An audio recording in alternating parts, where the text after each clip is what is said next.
10-12 দিন থেকে খাওয়া ঘুম নেই। কি করে খাওয়া ঘুম হবে বাবা? ফট করে তুলে দিলে কোথায় যাব, সেই স্থায়ীটা তো আমাদের কারোই নেই। বস্তি উচ্ছেদে তোলপাড় নবদ্বীপ পৌরসভা এলাকা। পৌরপতির ঘরের সামনে বিক্ষোভ, ক্ষিপ্ত বস্তিবাসী মহিলাদের। বস্তি উচ্ছেদের বিরুদ্ধে পৌরসভায় নালিশ জানাতে গেলে সেখানে হেনস্থার শিকার হতে হয় বস্তিবাসী মহিলাদের, এমনই অভিযোগ দায়ের নবদ্বীপ থানায়। অভিযোগ, গত কয়েকদিন ধরেই নবদ্বীপের বিভিন্ন এলাকায় চলছে হকার উচ্ছেদ। সেই সঙ্গে নবদ্বীপের পৌরসভার ডাম্পিং গ্রাউন্ডের পাশে থাকা চন্দ্র কলোনি এলাকার বাসিন্দাদেরও উঠে যেতে নির্দেশ দেওয়া হয় নবদ্বীপ পৌরসভার পক্ষ থেকে। সেই উচ্ছেদ সংক্রান্ত অভিযোগ জানাতে ওই এলাকার বস্তিবাসীর সাথে এপিডিআরের সদস্যরা পৌরসভার পৌরপতির কাছে গেলে পৌরপতি তাদের কোনো কথারই উত্তর দেননি বলে অভিযোগ বস্তিবাসীদের। এরপর পৌরপতির ঘরে থাকা বেশ কয়েকজন সেই বস্তিবাসী মহিলাদের এবং এপিডিআরের মহিলা কর্মীর ওপরে চড়াও হয়। মহিলাদের ধাক্কা দেন এবং অশালীন আচরণ করে বলেও অভিযোগ বস্তিবাসীদের। এরপরই ওই বস্তিবাসী মহিলারা পৌরসভার পৌরপতির ঘরের সামনেই বিক্ষোভ দেখান এবং পরে নবদ্বীপ থানায় অভিযোগ জানান বস্তিবাসী মহিলারা। যদিও বস্তিবাসীদের জানান নবদ্বীপ থানার পুলিশ সমস্ত ঘটনা তদন্ত করে তবেই এফআইআর দায়ের করবেন বলে জানিয়েছেন। বস্তিবাসীদের দাবি, তাদেরকে পৌরসভার পক্ষ থেকে জানানো হয়েছে যদি 2 লক্ষ টাকা এবং মাসে 600 টাকা করে ভাড়া দেন তবেই তাদের ঘর দেওয়া হবে। যদিও বস্তিবাসীদের দাবি, ওই এলাকার বেশিরভাগ মানুষ ভিক্ষা করে খায় আর বাকিরা লোকের বাড়িতে কাজ করে, তাই তাদের পক্ষে এই টাকা দেওয়া অসম্ভব। তাদের মূল দাবি, এত বছর ধরে তারা যেই জায়গায় বসবাস করছেন সেই জায়গা থেকে তাদের না তুলে তাদের যেন স্থায়ীভাবে থাকতে দেওয়া হয়।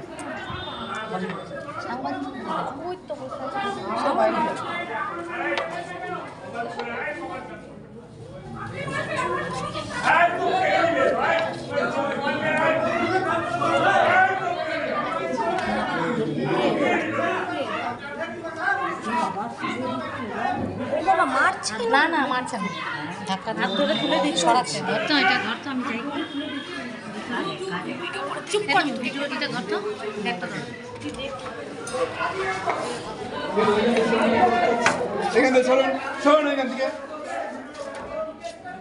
আমাদের অভিযোগ এটাই যে ওই পৌরসভা থেকে লোক এসেছিলেন, লোক এসে বলেছে এখান থেকে ভেঙে ছেড়ে উঠিয়ে যেতে হবে। আমরা সব বাসিন্দারা মিলে তখন কাউন্সিলরের কাছে যাওয়া হয় যে স্যার আমাদের একটা ব্যবস্থা করে দিন, আমরা এখানে এতদিন ধরে বসবাস করছি, অনেক দিন হয়ে গেছে, আমাদের কারেন্টও আছে, 9 বছর হয়ে গেল কারেন্ট এসছে। তখন উনি বলেন যে ঠিক আছে, তোমরা একটা দরখাস্ত করো, করে আবেদনপত্র জানাও, করে আমাদের দাও যে তোমাদের বক্তব্য করো, সবাই শৈশবত করো, আধার কার্ড, ভোটার কার্ড, ডকুমেন্টস দাও।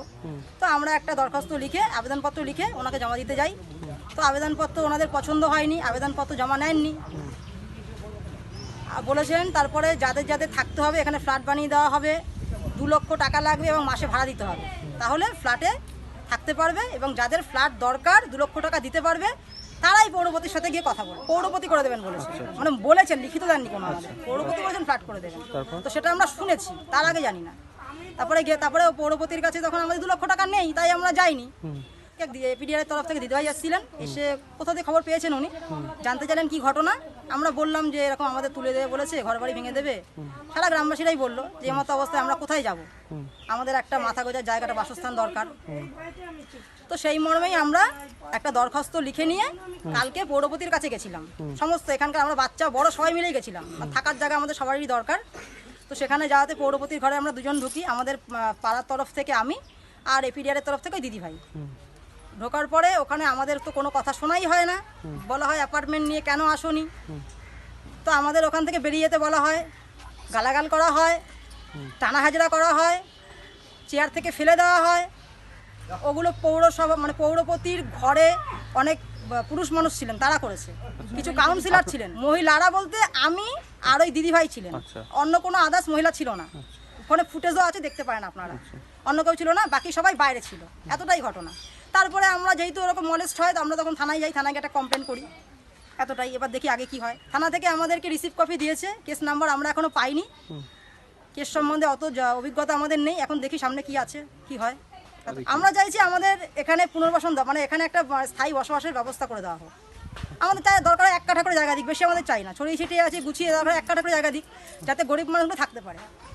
আমাদের ফ্ল্যাট চাই না। যে 10-12 দিন আগে ওরা আমাদেরকে এসে বলছে উঠে যেতে, পৌরসভার লোকেরা এখান থেকে সরকারি জায়গা উঠে যেতে হবে। এবার ফট করে আমরা কোথায় যাব? আমাদের যাওয়ার মতন তো সামর্থ্য নেই।